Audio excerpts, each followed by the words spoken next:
Hey guys, Jeffries here, and welcome to episode 103 of You Don't Win Anything with Kids. Now this episode starts with some good news and some bad news.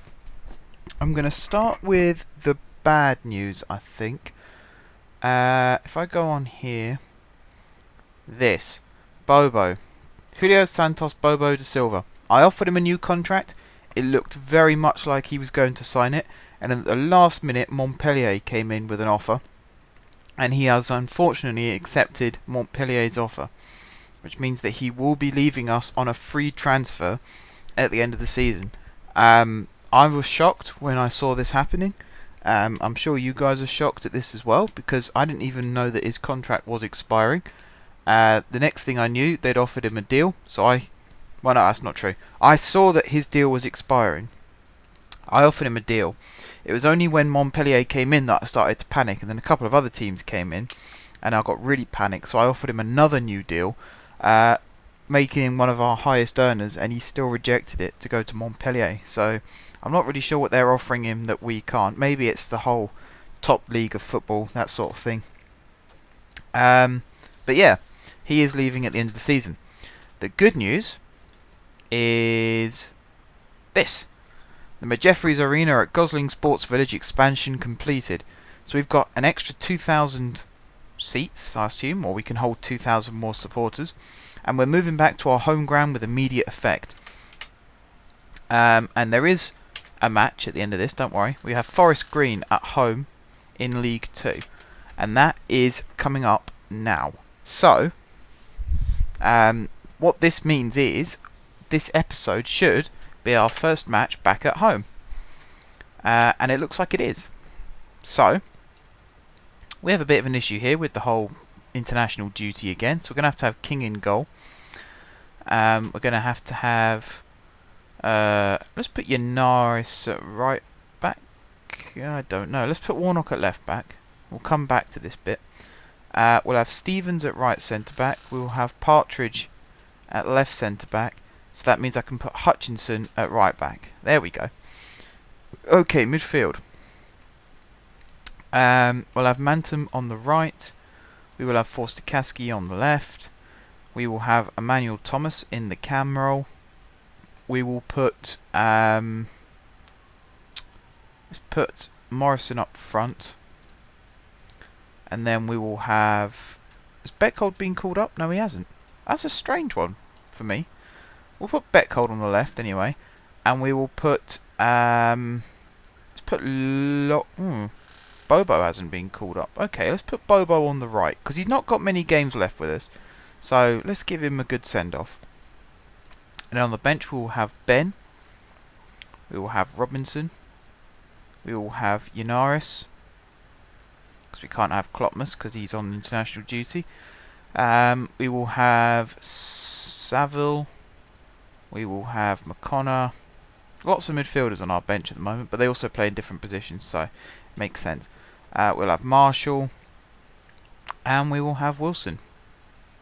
So there we go. First game back at Jeffries Arena, and we're playing a very rotated team. King in goal always worries me, but Ben on the bench worries me even more. Again, no disrespect to him, but he isn't our first choice keeper. He's not our best keeper. So there's always a risk. It's always a risk. More prone to mistakes. So, we're looking to win. We're looking to recover from the shock news about Bobo. I don't know, I don't really know what to say about him, because I feel angry that he's leaving, but at the same time I'm happy that he wants to move on with his career and move on to better things. I just wish he'd treat us as though we're the better thing. So I feel a little bit let down by him.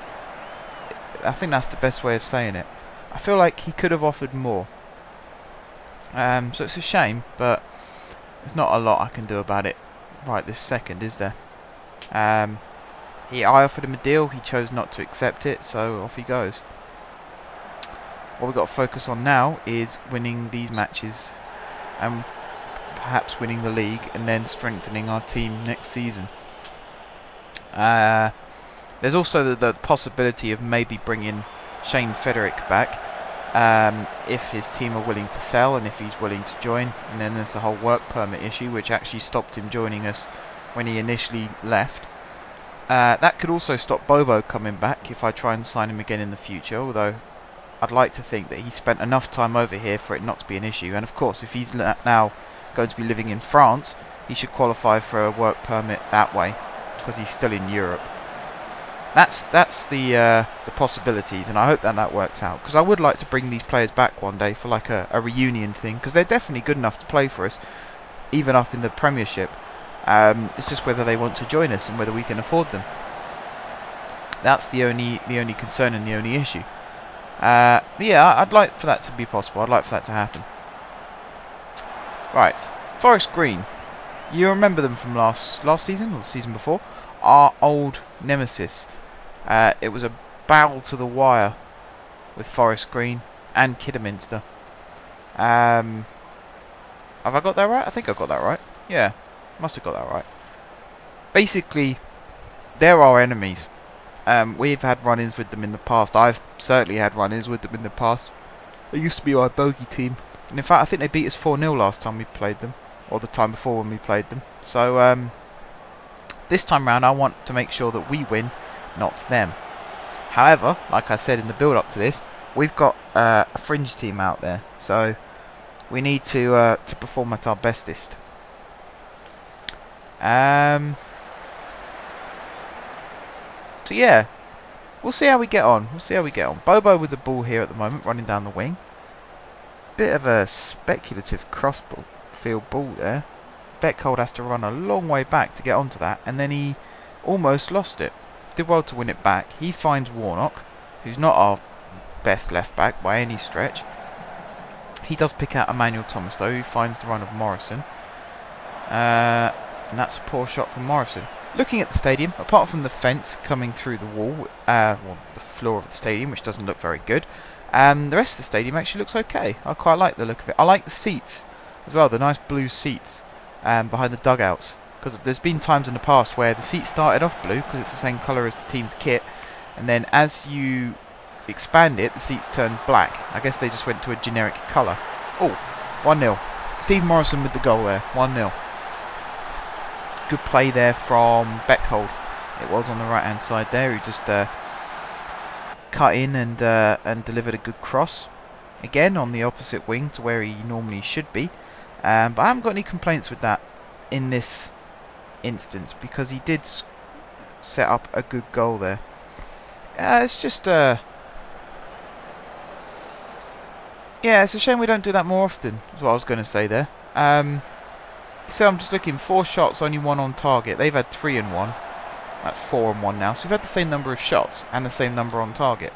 Possession-wise, we're still dominating. Crosses completed, we're woeful. And tackles won, we're also woeful.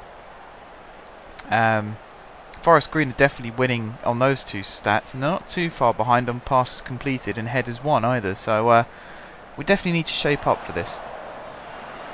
Right, Hutchinson wins the ball there. Finds Manton. Into Bobo. Reverse pass there, which Emmanuel Thomas will chase down. Is he going to cross it? No, he went for goal himself, and I think he hit the post.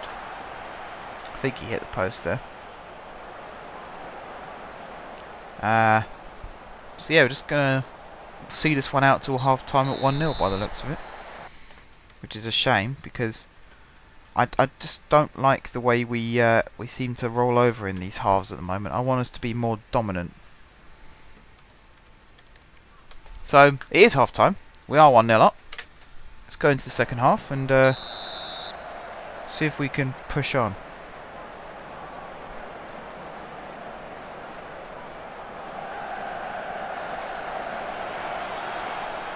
Right, Emmanuel Thomas wins the ball. Plays it out wide to Bobo, who's still on this left-hand side at the moment.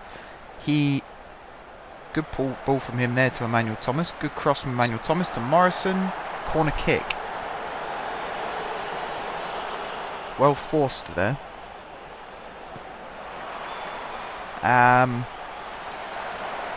So yeah, I don't know. I I feel this team could give us so much more in these matches. You go back to the Tranmere game, we won 7-0, was it? Or 8-0? And in the introduction to episode 100, you saw that that was our biggest ever win. And I feel since then, we haven't really threatened that much in goal. Like, we score 4 goals in a game, or 5 goals in a game, but against Tranmere that time, we were just launching attacks left, right and centre. We had so many shots on target. It was unbelievable. Our corners were fantastic. Franco Villa was probably our best player on the pitch that day, delivering crosses left, right and centre. He set up, I think, 4 of the goals, maybe 5 of the goals. He just had an absolute fantastic game. And since then, even his performances have dipped slightly. And I don't know whether it's just the reality of now being in League 2 has caught up with the players. And they're trying to sort of not become complacent or give up, but drop their levels so that they can last longer in the season. It could be something like that. But things like that, with King rushing off his line there, it doesn't fill me with confidence. If anything, it makes me nervous. So yeah, I'm not a fan of that. But, you know, every team, every now and then, has a small blip. Like Manchester United are having a blip at the moment. You know, next season it could be Chelsea. We don't know. What matters is the way you recover from it. So we're still 10 points clear at the top of the table, so it's not game over in that sense. We're just about keeping our heads above water in these matches, so we're not losing them. I mean, that's a poor goal to concede there, Liam King own goal.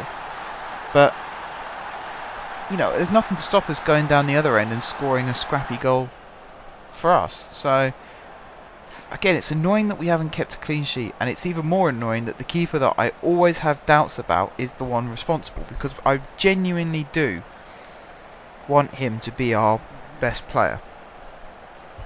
I want him, Quintana and O'Brien to all have a fair share in terms of who plays and who doesn't. However, if he makes mistakes like that, he ain't coming near my team, because he's just going to screw it up all the time and cost us matches, cost us points. I'm going to make another sub. You saw I already brought Marshall on. I think I forgot to mention that. I'm actually going to bring McConnor on now, and I'm going to bring Forster Kasky off, because he's not playing very well and he's not got the best stamina at the moment either. So, yeah, keep going. I'm sorry if I seem a bit distant out here today, guys. I'm sort of stuck trying to do 2 or 3 things at once. I'm trying to record, I'm also trying to send emails to people, which is why I keep going a bit quiet. Very unprofessional, I do admit, but unfortunately there are important emails regarding important things, so I can't keep putting them off.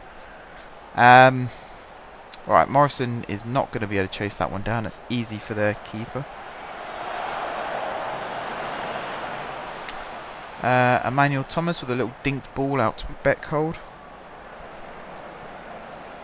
He knocks a speculative one forward, which Emmanuel Thomas does get on the end of. Ball comes to Morrison, to Beckhold. Good turn from him. Knocked it back to McConnor, which has probably killed the attack slightly. Manton finds Warnock into Emmanuel Thomas. Good turn and good shot and a good save. But that's the dominance I want to see. 8 shots now, 4 on target, 56% possession. Headers 1, we're ahead. Crosses completed, we're still not doing very good. Passes completed, we're ahead. Tackles 1, we're only just behind. So that we're starting to turn the tables in our favour again. We just need to push on and get that goal.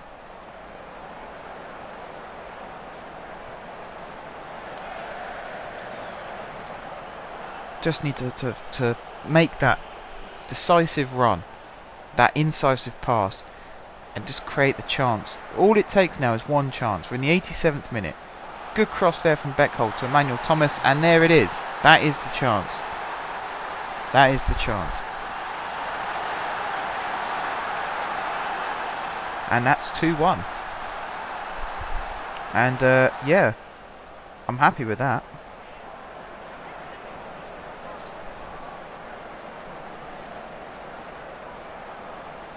Very good finish. Very good turn. Got a bit of luck, the keeper's glove. That'll do. Now, we have to hold on till the end. and giving away stupid free kicks like that from McConnor is not going to help. So, hopefully we can defend this free kick. There we go. Klukowski nearly got on the end of it, but King came storming off his line and made the catch. So yeah, that's good. Defending well. Beckhold missing his header there. Barnes-Homer couldn't get onto it. Partridge pumps it forward to Emmanuel Thomas. Good spread out wide there to Marshall, who's running down the wing. Tries to cross it, deflects behind for a corner, which is good because it means we can hold the ball up at their end of the pitch. I'd like it to be now that we hold it in the corner flag, but I don't think they have that on this game. So it takes the corner. Beckhold with the flick on. Morrison nearly got on the end of it. Headed it into the side netting. Cracknell with the goal kick. It looks like the away end is a terrace, and I thought the away ends had to be seat, or at least have options for seating. So I'm not sure what's going on there. Maybe, I don't know, because we're in the Football League actually. I was about to say maybe it's non-league rules, but we're in the Football League now. So who knows? But I can see us having to go to another stadium next season whilst ours is rebuilt yet again. We only see our stadium about 3 or 4 matches a year, and then it goes and gets rebuilt again, and we have to move away. Again, I don't know what there is in the rules about that. I get the whole ground sharing thing whilst your stadium's being redeveloped, but surely there's a limit as to how many times you can do it over a certain time period. We're doing it every season at the moment. MK Dons last year, Stamford Bridge this year. Wonder who next? Old Trafford, most likely. At least there'll be a team winning there for a change. Sorry any Man United fans who are watching this. I've probably just lost about half a dozen subscribers from that, but hey ho. Right, McConnor with the ball through to Morrison. Clever play there. Knew he wasn't going to be able to accelerate away himself. Saw the run of Beckhold. Not such a good ball from Beckhold. Hopefully though, we've seen this game out. We're coming into the 93rd minute, or we're in the 93rd minute. We're coming into the 94th minute. There we go. So it should be full time. And there it is, full time. So we've won, guys. We've won 2-1. Beckhold has been sensational. Not 100% sure about that myself. He only got 7.8 match rating, but he did get 2 assists, and I think that's what swung it in his favour. But yeah, that's the end of the episode, guys. We've won 2-1, keeping our push up the table. Next week, or next episode, which will probably be tomorrow, bit of an inconsistency with recording recently as well, so again, apologies for that. There's a few things going on in my life at the moment where I'm trying to juggle one thing or another. I'll try and get it back on track. I like the idea of 1 episode a day, so we'll try and get that back again soon. In the meantime, we will have Quintaka back in goal next game, so he shouldn't have any stupid own goals from our goalkeepers. Yeah, until the next time, guys, thank you very much for watching. If you haven't subscribed to my channel, be sure to click the subscribe button. If you have subscribed to my channel, thank you guys for your continued support. And until next time, I will see you soon.